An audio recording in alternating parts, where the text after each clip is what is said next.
very good morning and welcome to The Voices coming to you live from the nation's capital, Abuja. My name is Medina Azaki. Today we'll be looking at why elections do not matter. Now, during the colloquium to celebrate Senator Aminu Tambuwal's 60th birthday, a lot of issues came up. The celebrant himself did say it's unfortunate that we are where we are today as Nigerians. It's a very critical situation.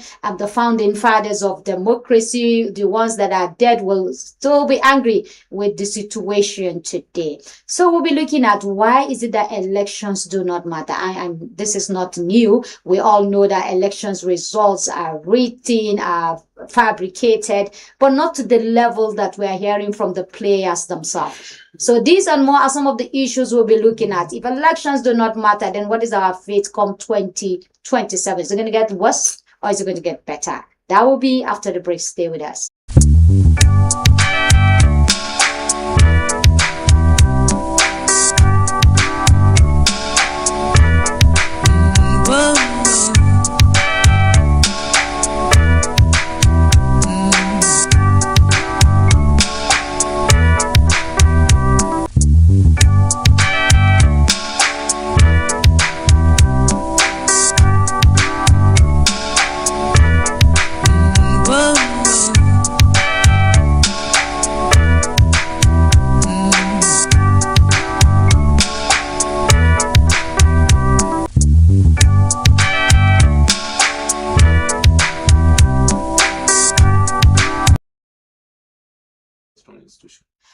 Welcome back. I'm being joined by Honorable Ibrahim Waziri. He's a former State of Assembly member at Adamawa State. He also belonged to the old CPC and then to the APC, and I don't know where he is today. He said he's one leg in ADC, one leg somewhere else. He said he might end up in the ADC. Don't forget, that's how politicians speak when they tell you they will one leg here, one leg there, but they might end up there already there. So, Honorable, welcome to the program. Thank you, comrade. It's my pleasure. All right. I'm so good to see you again. It's a brand new year, 2026. This is the year of politicking, alignment and realignment, and we saw that with Tambuwal's birthday, 60th birthday. We wish him a very, very prosperous years ahead, and every thing that he did for himself. It's very good to see how a politician is grounded. For many, succeed politically. Some people just do one term and that's the end. So, Honorable, at the weekend it was meeting of the Titans, not clash of the Titans, sorry for that word, meetings of the Titans. We saw everybody that we needed to see, from the former, President Olusegun Obasanjo to, of course, his vice, Atiku Abubakar, who is always everywhere. Somebody said these days, even if you are having a naming ceremony, if you invite Atiku, he's still bringing in more people. He will be there to, celebrate with you. But that's typical of politicians. So the gathering we saw at the weekend, for most people, they will say, this is the beginning of a script that is unfolding. It gives you a direction where this country is moving to come 2027. Is that the right? Are they correct? Those who thought along that line? Well, actually, I think first of all, good morning, Nigerians, and welcome to the 2026 New Year. We hope and we pray it gets better than the previous years for the country and for Nigerians at large.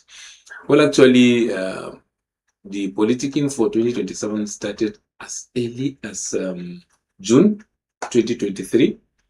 After the inauguration of the government, the next thing we started seeing on the street in Abuja was billboards of the sitting president. Maybe he was not known by Nigerians, or he was not popular, so he want to be known, or he want to get popular. So, but what happened at the weekend actually is meeting of like minds, I can say.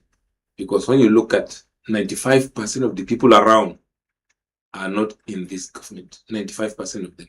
They are all working towards 2027. How do we change the current situation in Nigeria? How do we salvage the situation? And how do we bring in new things into the system? What new do we bring onto the table for the betterment of Nigeria and Nigerians? And I'm sure they are the same group of people that went to the meeting, from Obasanjo to the last person that was there. I wasn't there actually, but I had actually the wind of whatever that was happening there, and I was able to go through some pictures, some media, through some media houses and whatever. And what I saw there is a group of people of like minds, I can call them, because they all think alike. They all think of how do we dislodge this current government with very harsh policies and wicked, what do you call it, programs for Nigerians, especially the tax reforms they are talking about and other things actually. Well, actually, you see, when you say like minds, Yeah, a like lot of minds. people watching you will Yeah. say it is not a gathering of like minds. It is a gathering of people who wants to still come and steal, who are looking for an opportunity to govern this country again and to steal a second or a third time. This is not the first time we've been having people gathering. No. We saw that with the APC, like minds. Like minds came in 2015. Today is a disaster. That people did not, foresee a long time ago. Even you, who is a member of the APC, a founding member of the APC, I'm sure you're very, very disappointed today, if not completely disheartened with the situation that we have. So when you say like minds, it's not a gathering of like minds, it's a gathering about capturing power in 2027. Well, actually, I believe they are all thinking alike, because I met virtually all of them. And what we they are thinking of how to come and grab resources in 2027. No, I'm not talking about grabbing resources or whatever. There are a lot of things. There are a lot of things that are different from what is happening today. Yes, agreed. I was part of the foundation members of the APC. We laid the foundation with the hope that we're going to lay a new foundation for Nigeria. Successfully, that was what we did. From 2015 to 2019, I'm sure Buhari had a lot of challenges, particularly health-wise, but he was laying a very good and a solid foundation for Nigeria. Unfortunately, he has this challenge, and he came back. When he came back, he wanted to continue from where he stopped. Unfortunately, he wasn't strong enough to continue, but he was still there with some lieutenants that are not loyal, or that are not thinking the way he was thinking, or they are not doing the right thing that they're supposed to do. Unfortunately, to the end of the administration. And we had a new government that came in. When they came, they said, okay, that foundation is not good, let's remove it completely. They uprooted the whole foundation, and they are now trying to do their own. I don't know what they're doing, whether they're laying a new foundation or they're building just castle in the air or whatever. I don't know. I'm sorry, but you said they uprooted everything. Everything was uprooted. What do you mean by everything? Everything that. Can you give us some of the foundations that are everything that Buhari laid foundation for in 2015 was uprooted now from this government. E.g. Yeah, the first one is, look at the policies the Buhari came on with. The first one is the whistleblower policy when they came in. The second one was the agricultural policy, the universal policy that people were empowered. I think at a point, 95% of the people of Nigerians that went to Hajj, most of them are farmers and livestock, breeders. Unfortunately now, you cannot farm and feed your family. You can't, because the price of the food in the market is very low. It has crashed.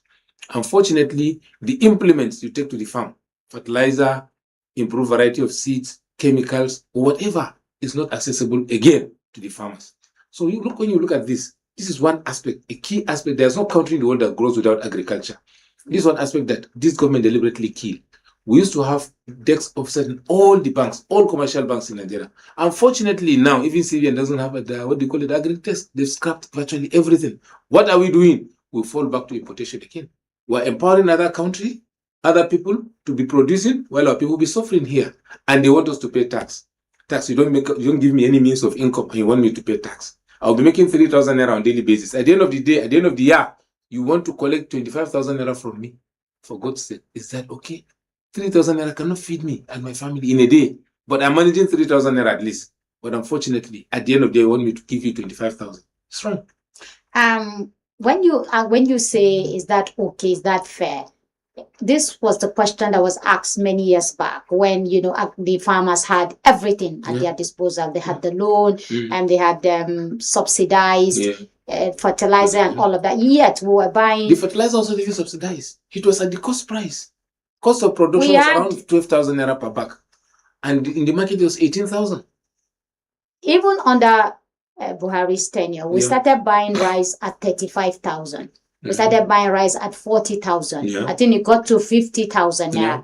But this was an agricultural sector that was heavily subsidized to a level, to an appreciable level. So the farmers themselves, you and many others, contributed to the high cost of foods in the market. You had everything, but you decided to manipulate the system. You formed a cabal. Food prices got out of hand. So you cannot come and say the president did a very good foundation, somebody else came to uproot it. The president will not sit down and watch. Let me just land. The president will not sit down and watch a bag of rice going for 95,000, for 100,000. Even today, with the so-called importation, if you go to the market, what you will find are locally manufactured rice sold at 55 to 60,000 naira. So the importation did not disrupt any product in the market. Now, I'm just telling you, if you go to the market and you do a survey of the kind of rice that is available in the market, 60 to 70% are locally made rice. So why is the question that in the market, there are a lot of middlemen around that bought virtually everything that was produced and stockpiled it. So now that there is no more production, they are only importing. Instead of to release the imported ones, they are not releasing it, they are holding it. And the one that these people kept in their own warehouses, because it is very expensive to warehouse something. Very expensive. Why do you have to hoard in the first place? If So you know that is the problem. Why are they holding? But now it is the government that is holding. The one they imported is being hoarded. Why? I don't know. Maybe because of price control that they want to do. That's just the only thing. Because they imported what Nigeria cannot take. That's just the only thing. Because they imported what Nigeria cannot take in the next 20 years. What they imported is too much. You cannot even quantify it. Imported is too much. You cannot even quantify it. Go to Port Harcourt and see. Go to most of these warehouses and see where they stockpile maize, rice. Most of these warehouses and see where they stockpile maize, rice, and so many things. So many goods they imported. To be honest with you, and it's not good for our economy. Even keeping it in the warehouse, it may either expire or you may lose everything. But I think they've been able to achieve something good. They've been able to force the hoarders who mop up everything from the farmland, the middlemen who caused all the problem of food crisis that we had. They've been able to break their bone. Fine. So whether it is good or not. So how will they sustain it? Now, the sustainability you're talking about, you said they also they've hoarded a lot of rice and maize and all of that. So they'll start releasing it into the market, and that will push it. And killing our own system. And maybe again, as the campaigns are coming, you'll be seeing a lot of this imported rice, maize, and all of that being given rebranded to given people. But we'll come back to an agricultural program itself. Was destroyed. And this is the same government, the same APC government. It didn't change. The same government is continuing. It didn't change. But let's go back to the gathering itself. But when you hear from past leaders speak about some of the ills that they see today in terms of governance. When they were there, they did worse. Maybe. They did worse. No, they did worse. Okay. To the level that system could accommodate at that particular time. And now because you're out of government, then you begin to speak to people in government to say, this is not done right. We're in a very worse situation. We're in an alarming situation. But you had an opportunity. You didn't do what is right. Should Nigerians be trusting those gatherings of like minds that you call them? Well, actually, it depends on what they present to you. It's not the individual. Look at what policies you're coming up with. What are you presenting new to the table? You had an opportunity to become a governor at a point. You were a governor for 8 years. I don't want to go through your record, but what is it new that you're bringing to the table now? You want to be president or you want to be senator? Why will I vote for you? Convince me. How will you convince me? Tell me what I want to hear. Tell me what I believe you will do as a person in government. Because ordinarily, you want to go to the National Assembly. Yes, I want to go and amend the Constitution to give you powers. How will I get powers? As a Nigerian, give me powers to have a say in the Constitution amendment. If I have a say that whenever any section of the Constitution be amended, there shall be a referendum. You are there, you had opportunity of 8 years. What did you do? Agreed. Let me draw a line. I don't want to know what you do, but what is it new that you're bringing to the table? That's just the main thing. Okay, I'm talking about Nigerians having a say.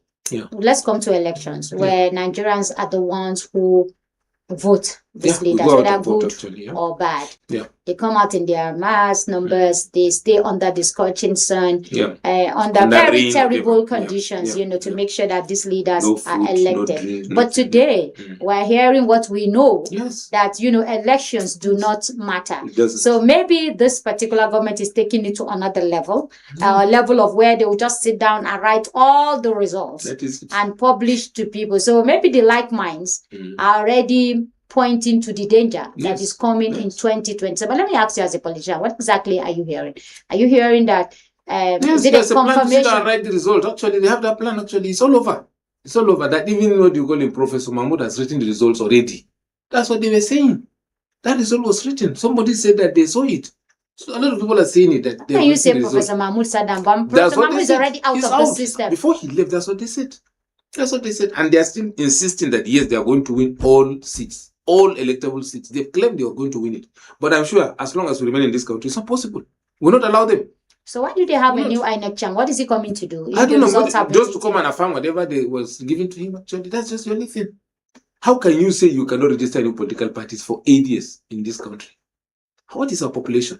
Look at the growth. Look at the percentage of our population growth. You mean only these 6 or 5 political parties you want to? Now they're going to deregister about 10 political parties now. But we have over 60 political parties. No. We have 18 that participate in 2023 election. Now before 2023 elections, we have more than they registered all of them. We now have only 18 that participated in 2023 election. And by now, maybe 9 may only remain because they said any party that does not have a member of the National Assembly should be deregistered. And that's what they're working on now. They are going to deregister. But that's understandable. Why would you have political parties that don't have any representative? Why waste our time? But you can register new parties. Give more opportunities, actually. Because I know it's always the way of the majority, but the right of the minority should be protected. We are minorities and we don't have a political party. Do you have a political party that you want to register? Yes, we have. We have a political party. Okay. We have over 45 million Nigerians that indicated interest. They want to be in that political party. 45 million Nigerians. How true is this statistic? Actually, go and check. I give you the website, check. What party is that? Verifiable. What party? Team New Nigeria. That's the party wanted to register. Team Nigeria. Team New Nigeria. Team New Nigeria. Yes. So it's going to be TNN. TNN. Yes. Team New Nigeria. Yes. So why are they not registering you if you have 45 million members? Actually, they said the number is too bogus for them to register. Because even in election, there has never been any president that won with half of that figure as a president of this country. Unless when they write the result. You can reduce the number. How can we reduce? We allow Nigerians to participate. We want everybody to participate. Look, the only thing that can take this government away is numbers. When you have the numbers, you can challenge anybody anywhere. And you can remove him or remove her, whoever. You bring in a new team. But what does that tell Nigerians? That a result will be written? Yes, results are written already. Some results are written already. The only thing is that we stand on our foot. Make sure that we go to the polling units, mobilize people to come out and vote en masse. If they expect 10,000 votes in a ward, when you have 25,000, what will they do with the remaining 15,000? They cannot say it's invalid. If it is invalid, then that election should be nullified because the invalid is more than the valid votes. So, to be honest with you, there is a serious challenge before all Nigerians here. Before all Nigerians, whether you want to remain in power or you want to bring a new government, you have to go out and vote. That's just. Let's go back to the ADC, where you are going to finally be. Because one of your legs is already there, so it's just for you to drag the other leg there. Now, the ADC has the same people who have misruled Nigeria in one way or the other. So let me ask you, what new thing is your party? Actually, they abused the opportunity they had, maybe. Maybe they abused the opportunities. You had a former vice president of the Federal Republic of Nigeria in that ADC. Yeah. You have a former governor. Former governors. Plenty of them. Who have also have questionable marks. How they ruled their state or what they did. But when you talk about vice president, it's regarded as a spare tire. I think Governor Rabiu Musa Konkoso said the deputy governor is a spare tire. And the same thing, vice president is a spare tire. One thing I will tell you is for 8 years that Obasanjo had been the president and Atiku vice president, there was never one single day that Obasanjo transferred power temporarily to Atiku to act as a president for 1 day in 8 years. It has never happened.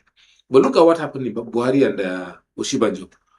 For over 4 years in these 8 years, Oshibanjo was acting president. If not, almost 4 years, I know. Because in the first 4 years, almost 1 year, 6 months, Oshibanjo was the acting president when Buhari was hospitalized in London, even in second term, until when he fired, the DG SSS then the cabal came for him. They blocked him, like he could not act. But even with that, Buhari was living and they were talking with the same vice president. They were still having conversation, handing over power to him, secretly, I can say. So that is it. Could it be the same script that this particular president is also acting? I have never heard of it.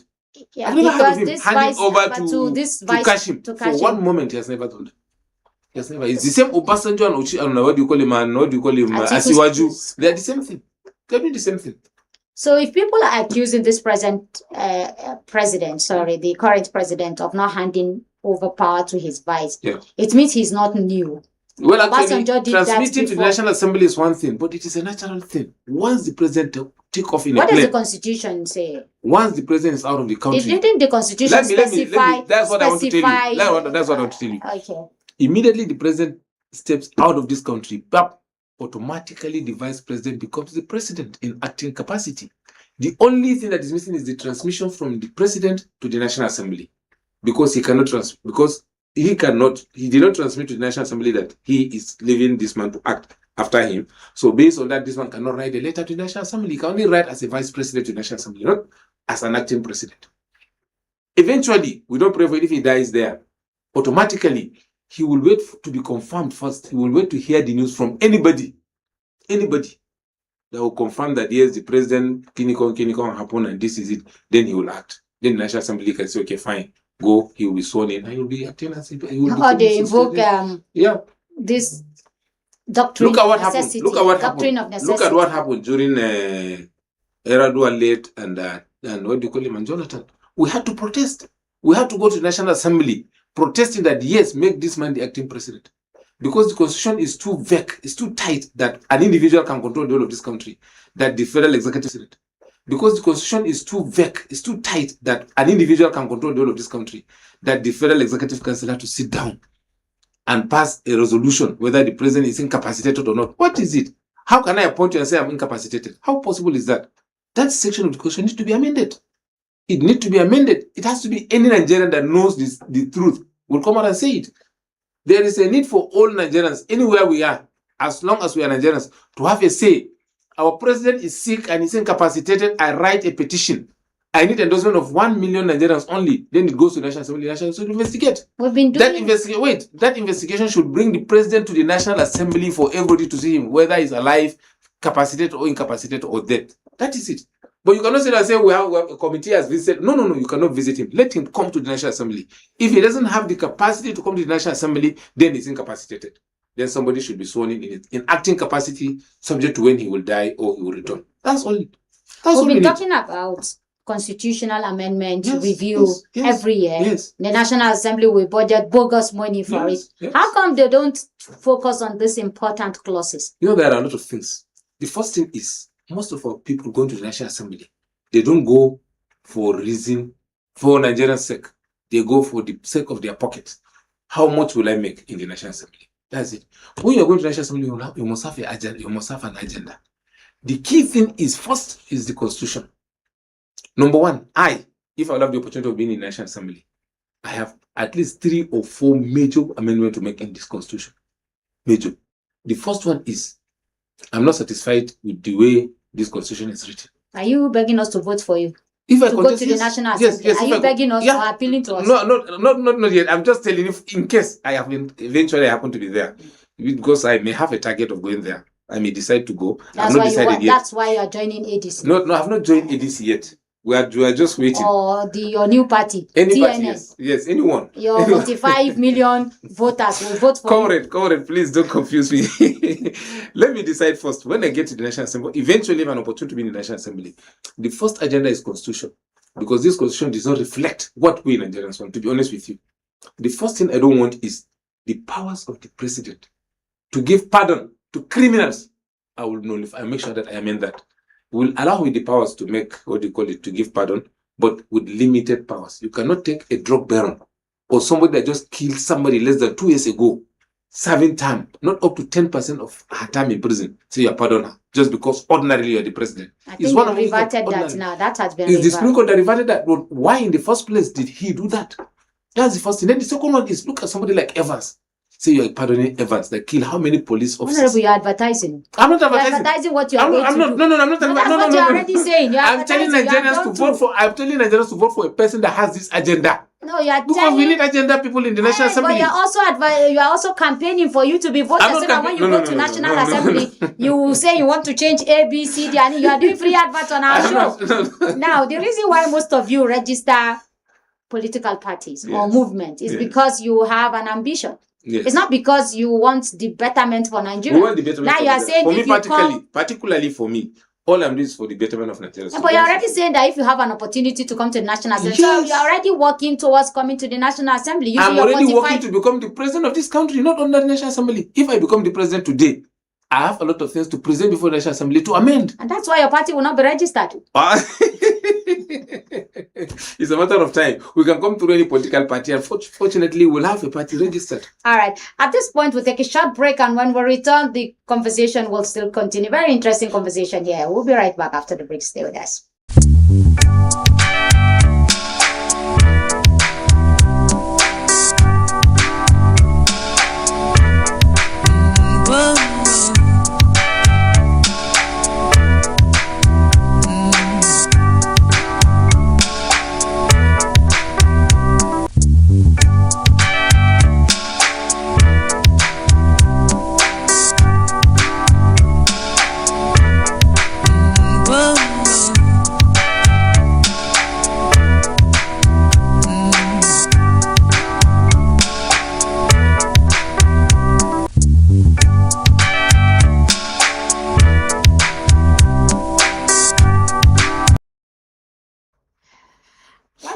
The conversation still continued behind the scene. Honorable is telling me how he was disqualified after winning the election. He will be telling us exactly what happened. But the conversation is still when elections do not matter. Yeah. What is the risk that follows? What should Nigerians expect? Is this democracy going down the drain? Or is it reforming itself? We'll be asking Honorable all of that in the course of the discussion. Now, Honorable, yes. Like I said, when Nigerians understood politicians more than the politicians themselves now. Unfortunately, our lukewarm attitude and our docility is not making us that active and to do the needful. Everybody wants to have, a smooth life. He goes to work and some money, he gets some good things of life, and life continues. But you don't get things done easily that way. It has never happened, and it will never happen. Now, elections results being written is not new. It's the level that it has been taken to that is new. Obasanjo is one of the biggest, how did I say, promoter of that during his time. This is the do or die affair in 2007. That was what affected me because I was at the assembly then at Adamawa State House of Assembly in 2006, 2007. We contested election. I was in the ANPP then, and the state was governed by PDP. We had 25 members at the assembly. We were only 2 from the ANPP. 23 were from the PDP. Fortunately, due to our maybe, let me say, lobbying, reaching out, talking to people, we were able to have control of the assembly. At a point, we had 18 to 19 members. We had a change of government at the assembly. We changed the leadership, changed the speaker, deputy speaker, and the whole structure of the assembly. Fortunately, that continues. Towards the end, in 2007 February, before election, a kangaroo committee was set up by the then president Olusegun Obasanjo under the leadership of Malam Nuhu Ribadu and Malam Nasiru Rufai. I was in the detention then. I was detained by EFCC. Then they come up with a report that I was disqualified from contesting 2007 election. What happened? That somebody gave me a bribe of 200,000 naira. Who is that person? Up till today, I couldn't know. They didn't tell me who is that person. They detained me in the FCC, asking me the same question. I said, I don't know who is that person. Fortunately, I didn't let them. I went to court. I won my case. EFCC is still owing me 20 million naira, me and my group, that they should pay us. They've not paid up till now as we speak.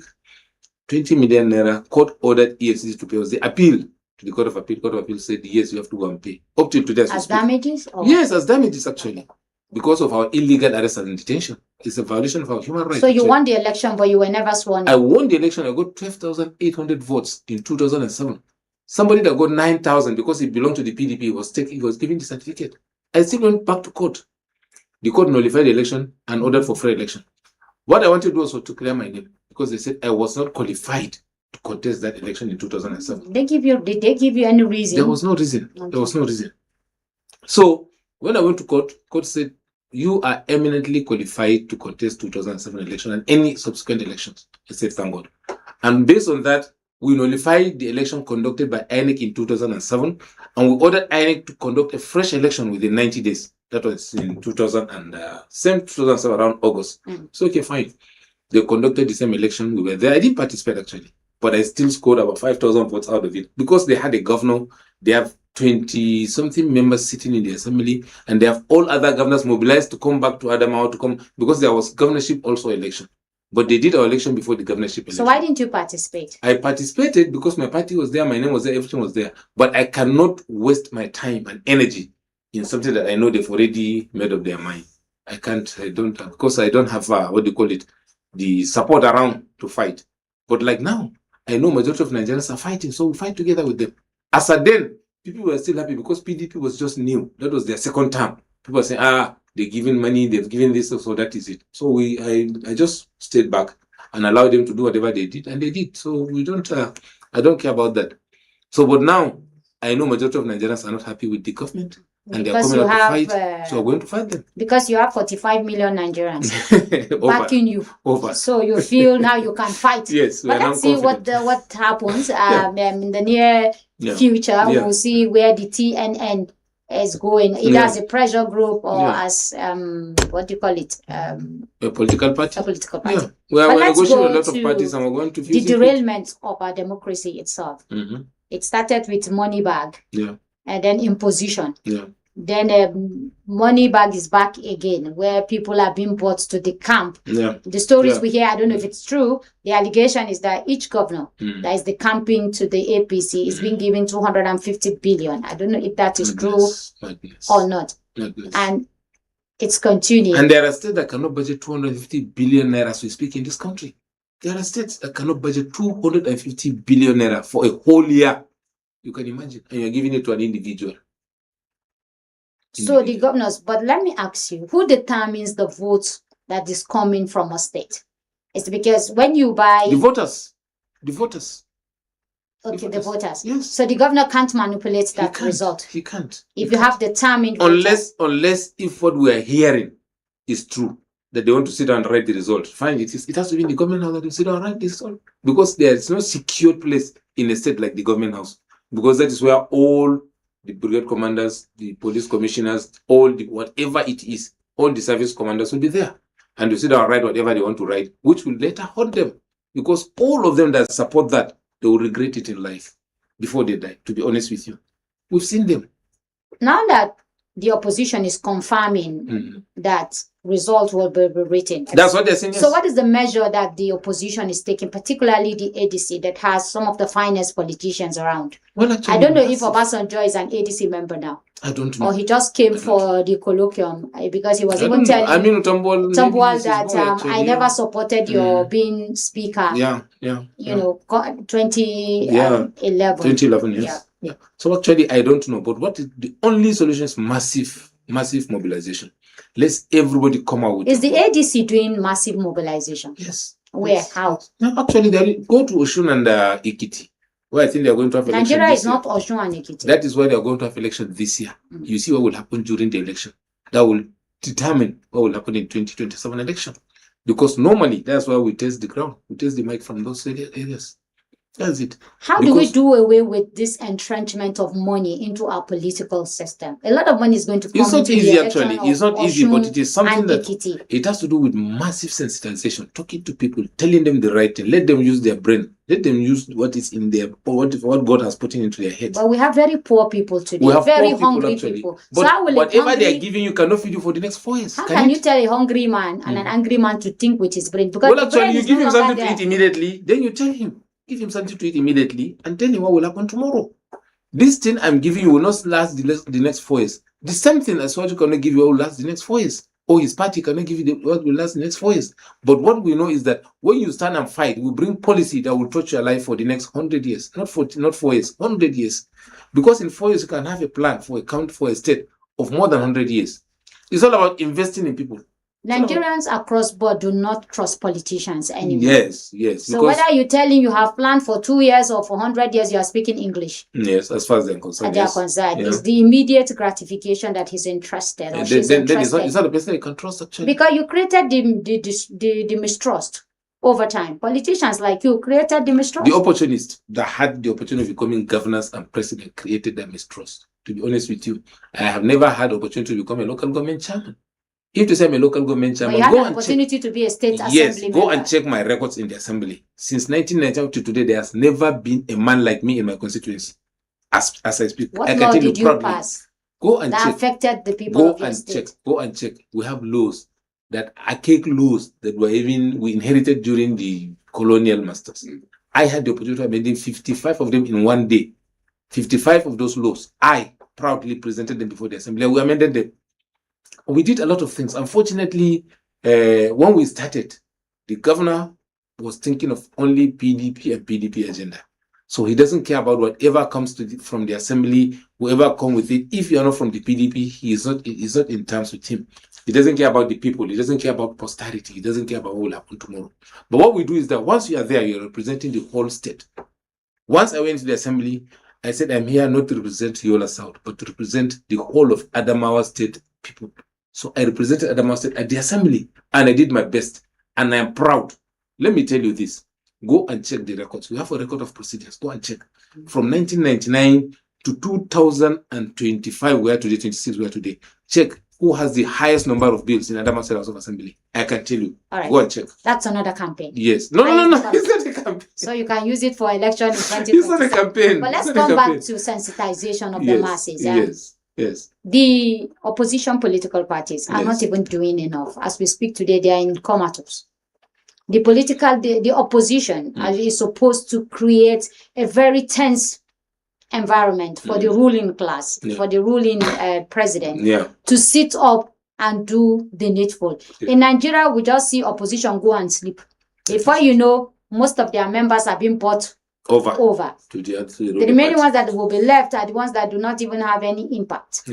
That don't even have the resources to fight. They may not have the resources. Is there something wrong with opposition in this country? Because it has been like that since 1999 till date. Now it's even worse. All the opposition are they're being, but the ones you see in ADC are the disgruntled ones, the ones that are not being paid to come over, and maybe very few people like David Mark, one of the finest. They cannot be bought over. That can't be bought over. So I'm very happy that he's leading the ADC. You cannot come to a David Mark with $1 trillion or $1 trillion to say come, because he doesn't have a price. He has seen it all. So I'm happy that he's leading the ADC. At least one better person out of all we have seen there. But majority of the people in your party are the disgruntled people who the ruling class did not buy. Because if they had bought them, they would have jumped over. I don't think they have a price. I don't think. Because as I speak, I don't think there is an amount of money you can give me to change my own thinking. You can't change me. So you can't buy me over. So and that is why that's most of the people I see that we work together. I see them like that. You cannot come to my local government and say, I want to buy 10,000 people to vote for me. You can't get it. You can't get it. Because we've all decided that on election day, we show you whoever you are. How do we get people like you and many others who will provide the kind of opposition, a very vibrant opposition, and very combative, if I may use that word, to make sure that the sitting president becomes very uncomfortable. He's talking to people. That's why it's called politics. When we keep on convincing them, telling them the right thing, bringing out all the lapses of this government, and giving them alternative, and telling them how to go by this alternative. How do we do it? The only thing is come together. When we come together, we can do it. This is what I will do, and this is what you will do. This is the role you play. When you play this role, this is going to be our end result. Then all of us will agree and come together. Because nobody want to go and suffer any longer. Nobody want to suffer. The thing is that we are all challenged in this country. Let us come together. Let us agree on how to salvage the current situation in this country, because Nigeria is draining. To be honest with you, Nigeria is draining. You cannot tax people and expect Nigeria to make money. What money? In the course of the program, to come and pay this? In the course of the program, I'll ask you your view about tax, but definitely you're very angry and bitter about the tax, the new tax law, which has already taken effect. Yeah.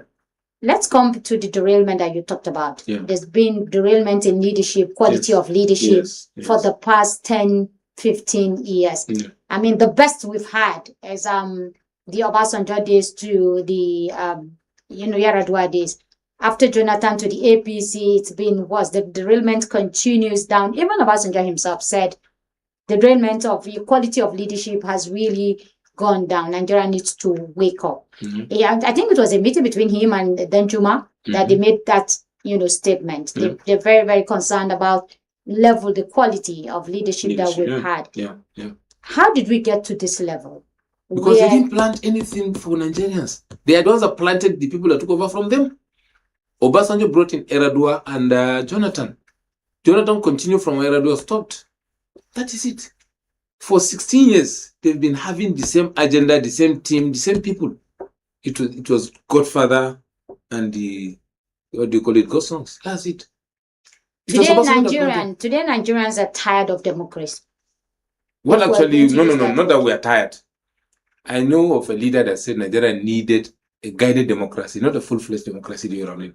And to be honest with you, it is now showing us clearly that we need a guided democracy. What is a guided democracy? Yes, if you're going to define, we need a guide. We need to be given a guide. Look, if you want to contest election into who will guide the democracy? Is it a military? There will be a system. There will be a system.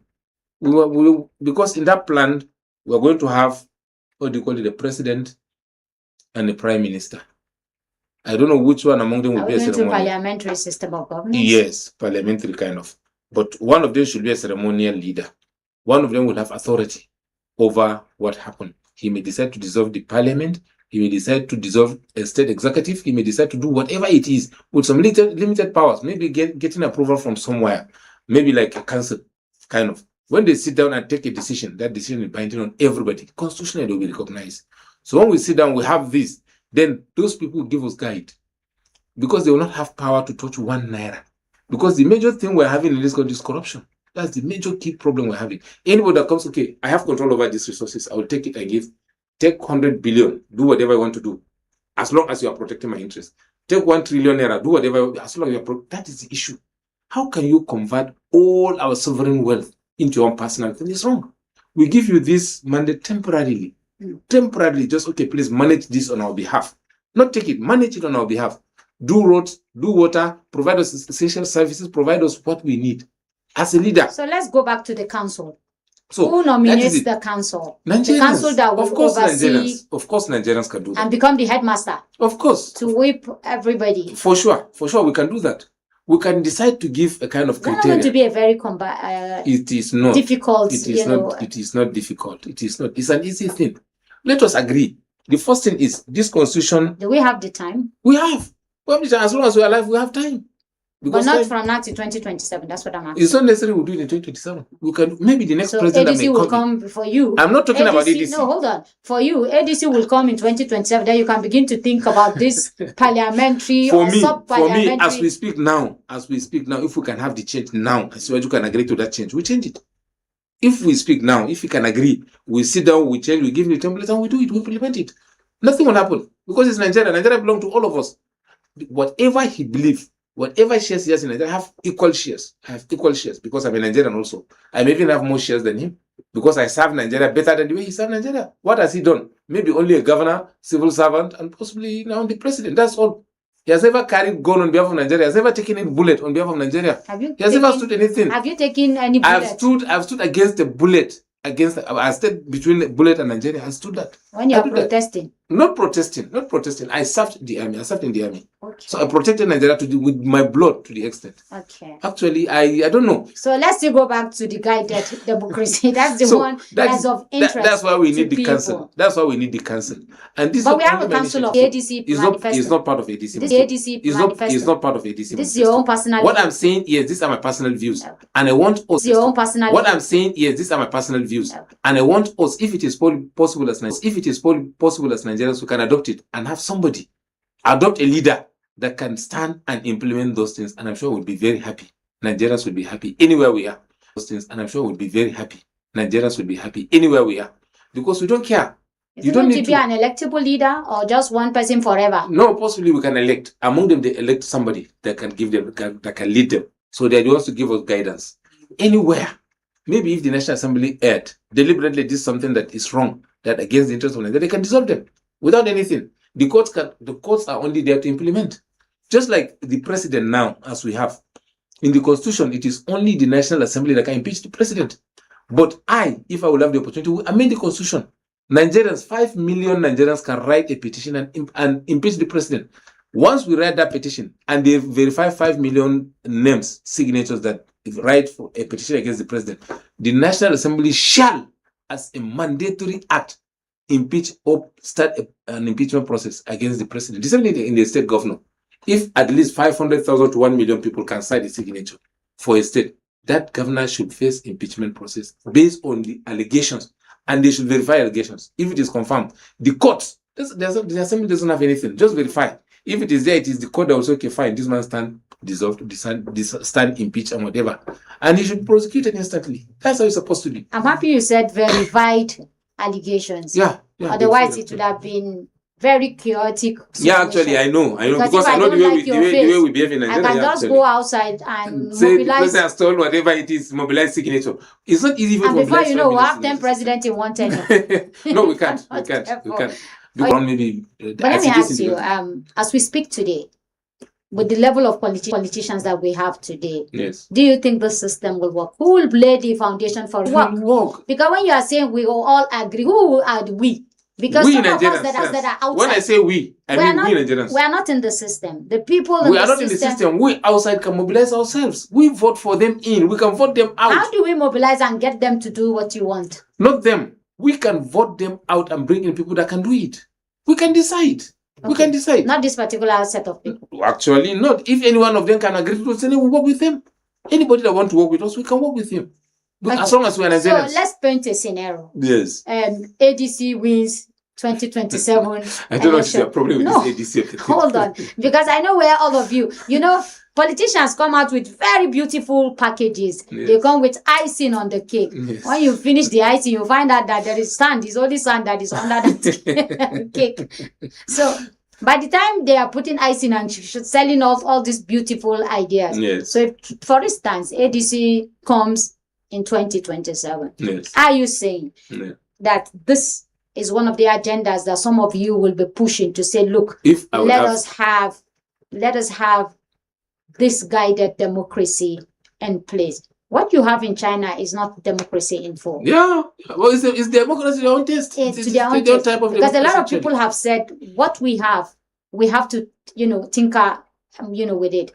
It cannot be the democracy that is practiced in the US. Yeah, it's not necessarily US Africa type of must develop, Nigeria must develop its own kind of democracy that fits. Another type of democracy that I notice of is Jamahiriya system, the one Libya practiced before the overthrow of Gaddafi, because they had the best system. That system starts from the house, from your house. You nominate your best to go within the community to present you. Then the community will pick the best to go to a ward and represent you. From the ward, you pick the best to go to the local government and represent you. Because it's not only one. If you have, let's say, we need a minister for health.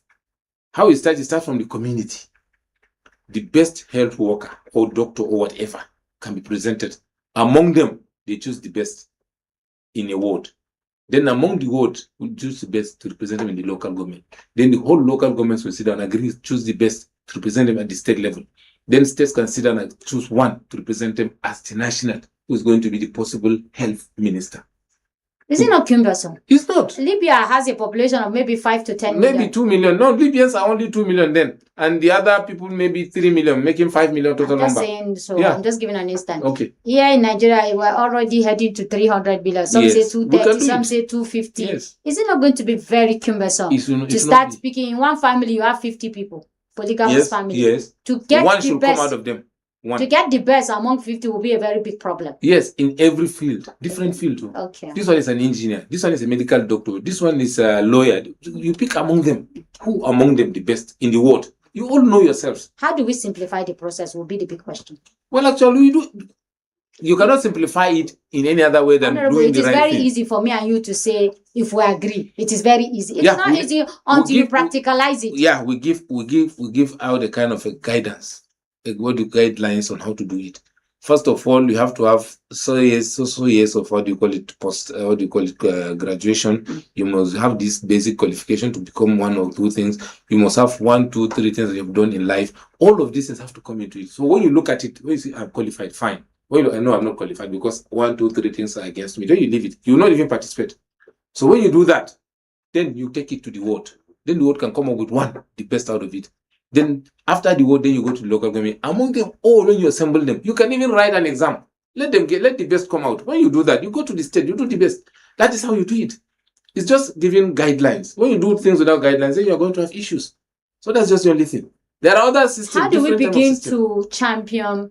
Okay, well, for instance, we're going to put all the systems together and find the one that can fit into our own peculiarity. Yes. You are proposing a guided democracy. Guided democracy. Some other people are saying, let's go back to the parliamentary system of governance, where people had issues with it, but it's the best way, to go. And many others.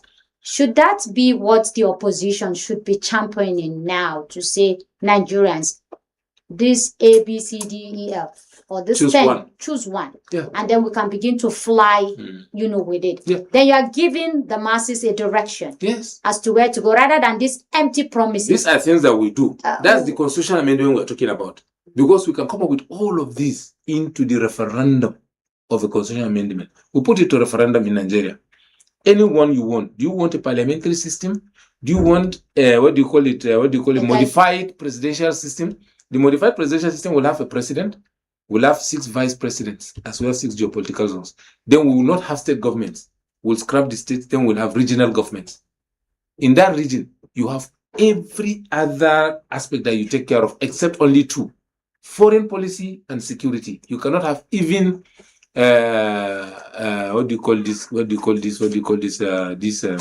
vigilante. You cannot have control over them. You can only have what you have as every other aspect. Interior, you cannot have anything to do with security. Security is purely a national issue. It can be taken by the federal government alone. And every economic policy, you will have it locally. You will have your resources, you will have everything. You can only pay royalty to the national level. And anything comes outside, whatever Nigerians benefit from outside, should be shared from Abuja. For those who will tell you we practice regionalism, it has its own problems too. It has its own challenges. Yeah. And we left there is no system that has no challenge. For productivity, for expansion. Because if you say regionalism, it's like you're contrasting things together again. Rather than spreading the wealth, you're bringing it into one place. But let me ask you, as we are today with this easy money that we can easily steal, whenever we have an opportunity to steal, we'll steal. Because the system created that opportunity. You and I that are talking is because we are not there. No, even if we are there, we can do it. Because once you have the fear of God, what I'm saying is that you and I are talking because we are not in the system. Yeah, we are not. Maybe when we go to the system, we even steal more.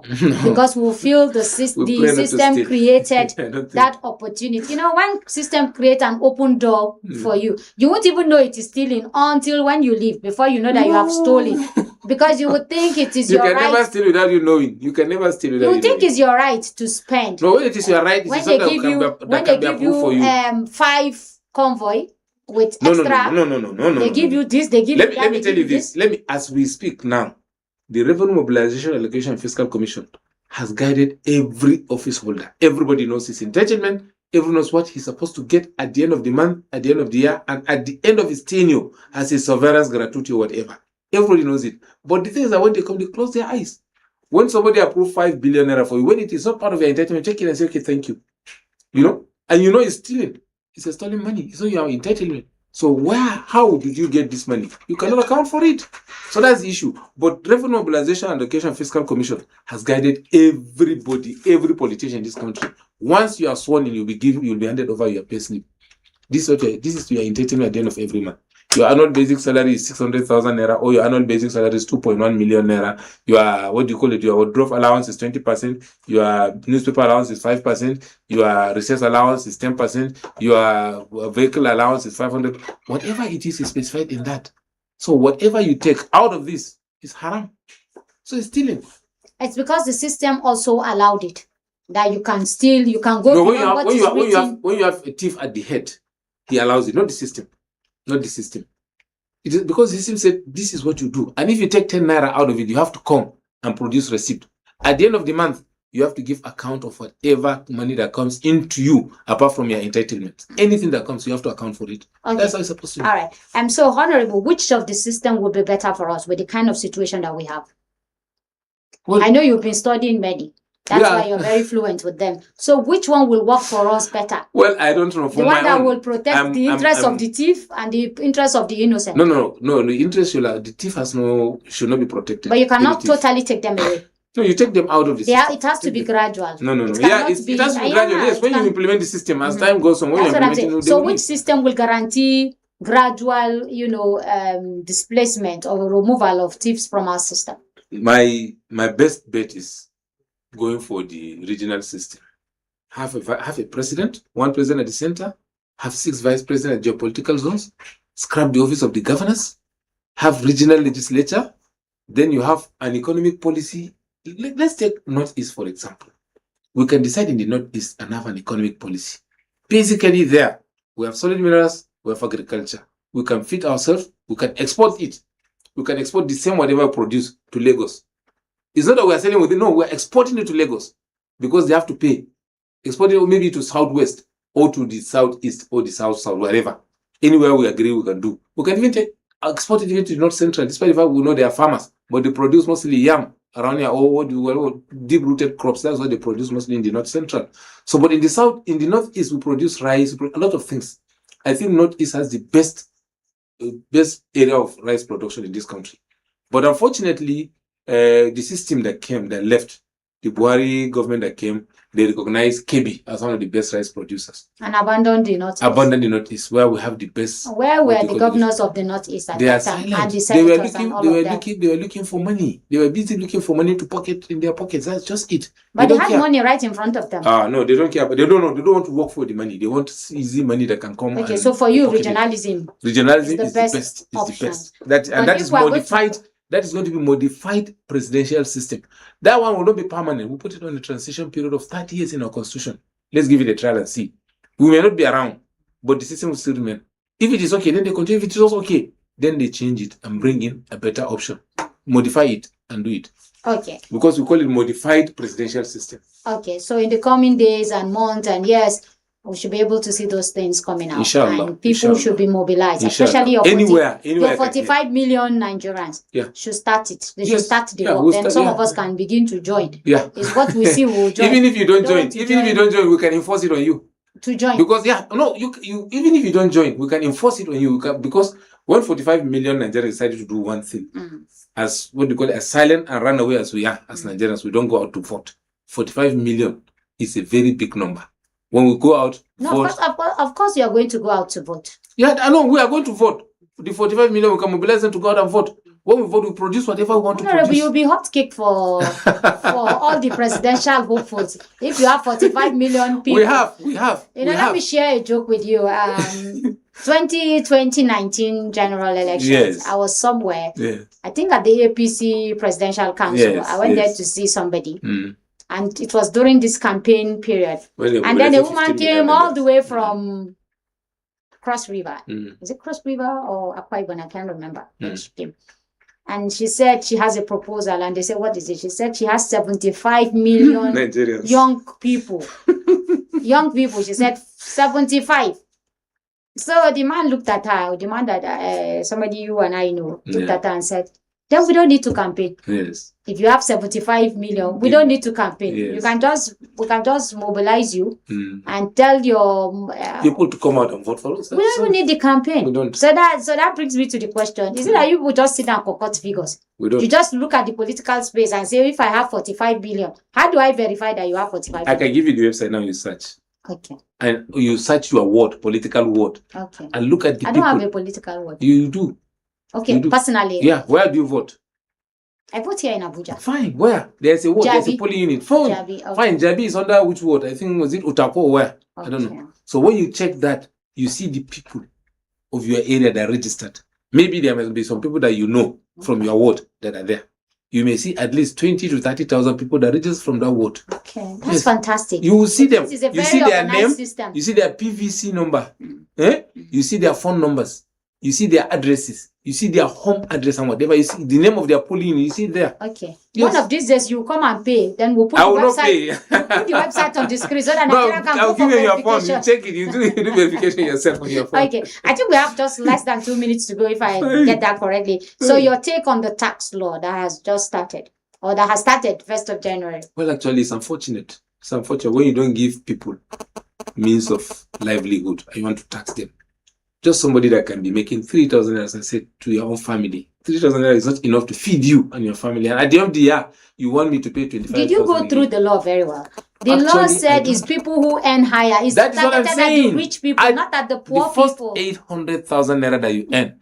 How? Who is the government paying 800,000 naira? Who? There are people who earn 800,000 naira. But I, that do nothing, how will I earn 800,000 naira? It's only when I go to the farm and produce. I sell it, then I pay tax for it. So if you produce goods, what's 800,000? Are you not supposed to pay tax to this? Actually, but that is so too if much. you can have 800,000, you can't pay a 15% It's or a too 10%? much. It's too much. It's too much, to be honest with you. When government did not provide me anything, nothing, not even security. I have to pay, a vigilante to guard my house. I have to pay power. I actually buy, solar for my house. Or I have to pay petrol to put in my generator. There's no power. There's no water. I have to buy water in my house. I have to pay security in my house. I have to buy what I eat. I have to pay school fees. Now, to register my daughter into university is 300,000 naira. How much is the government giving me? And you want me to pay you money when I earn? It's wrong.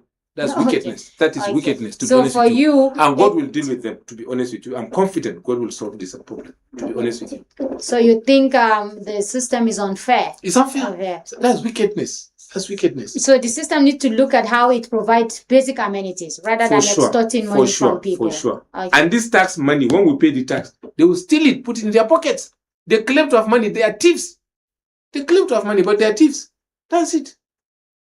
They claim to be rich. We don't know that yet. But they are not rich. Until we see how they stole it. Before we can you see it. You wait and see. It's a matter of time. You see it. Very soon you see it. Very soon. Okay.